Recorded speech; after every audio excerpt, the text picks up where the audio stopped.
রমজান মাসে দিনের বেলা খাবার খাওয়া আর পায়খানা খাওয়া একই কথা।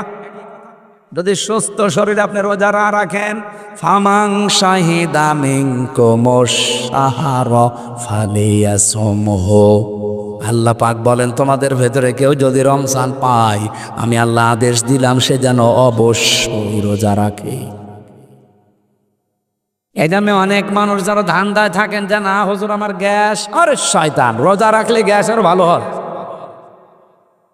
এই পৃথিবীতে বিশ্বনবীর আর যাই রোগ হয়েছে দুনিয়ায়, তিনটা রোগ তার জীবনেও হয়নি।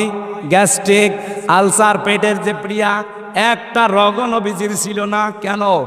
বিশ্বনবী প্রতি সপ্তাহে 2টা করে রোজা রাখতেন, সোমবার বৃহস্পতিবার, প্রতি মাসে 13, 14, 15 তারিখ শাবানের চাঁদের, আর রমজানের রোজা, ওদিকে মহররমের 10 রোজা।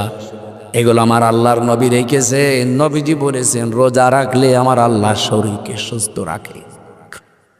এই পৃথিবীতে একজন 950 বছর হায়াত পেয়েছে। কত বছর বলেন বলেন? হযরত নূহ আলাইহিস সালাম। নূহ মানে রোজা রাখনেওয়ালা। তাকে জিজ্ঞাসা করেছিল ফেরেশতা যে আপনি দুনিয়াতে এই যে সুস্থ থাকলেন 950 বছর, এর রহস্য কি? তিনি বলছেন আমি সারা বছরে আল্লাহর জন্য রোজা রাখতাম, এই কারণে আল্লাহ আমাকে সুস্থ রেখেছেন। আরে ভাই, ভেতরে যা জিনিসপত্র আছে এগুলো তো মেশিন। আপনি একটা মেশিনে যদি 24 ঘন্টা চালাতেই থাকেন, ও লোড নিতে পারবে? ওরে অন্তত 24 ঘন্টা 2 ঘন্টা রেস্ট দেওয়া দরকার না? বলেন বলেন?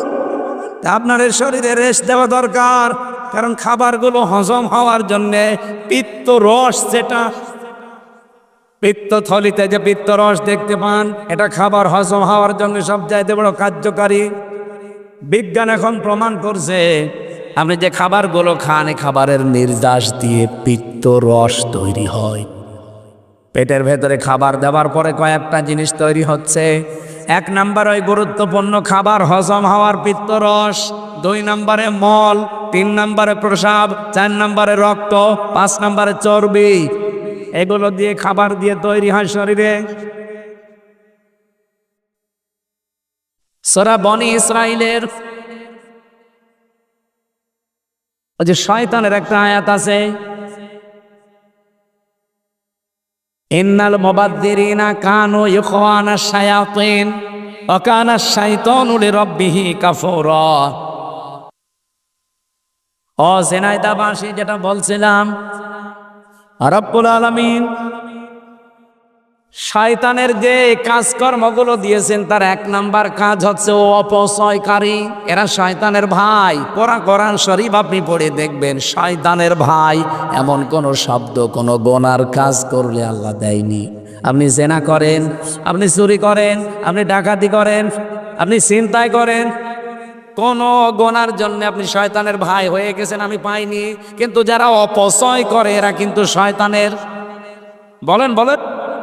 আল্লাহকে এই ফতোয়া দিয়ে শেষ করে দিয়েছেন না? তিনি দেখিয়েছেন, তিনি নিজে দেখিয়েছেন যে আমি শুধু ফতোয়াই দিলাম না, আমি কিন্তু দেখিয়েছি যে আমি অপচয় করি না। এই যে খাবারগুলো যখন পেটে যায়, এটা হজম হওয়ার জন্য পিত্ত রস লাগবে। আপনি দেখবেন ওই জায়গায় যে এখানে কম্পিউটার ভেড়ান, আমি দেখাবো আপনাকে, ফোঁটা ফোঁটা করে রসগুলো পড়ে। যতক্ষণ খাবার পেটে থাকে ফোঁটা ফোঁটা অটোমেটিক পড়তে থাকে, খাবার হজম হয়। যখন খাবার পেটে না থাকে ওটা অটোমেটিক বন্ধ হয়ে যায়। এটা বন্ধ করছে আপনার বাবাই। কে? বলেন বলেন? আল্লাহ বলেন আমি যে অপচয় করি না, এটা একটা প্রমাণ। এই গুরুত্বপূর্ণ দামি জিনিসটা নষ্ট হয়ে যাবে খাবার না থাকলে। এজন্য খাবার থাকলে পড়ে, খাবার না থাকলে বন্ধ করে দেয়। এখানে প্রতি সপ্তাহে, মাসে এবং বছরে যদি আপনি একটু খাবারকে কন্ট্রোল করতে পারেন, আপনার এই মেশিনটা তো একটু রেস্ট পাবে। আপনার শরীরকে সুস্থ রাখার জন্যে রোজার চাইতে এই গুরুত্বপূর্ণ বিধান আল্লাহ দুনিয়ায় আর দেয়নি। এজন্য সামনে রোজাটা রাখার চেষ্টা করা লাগবে না? লাগবে না?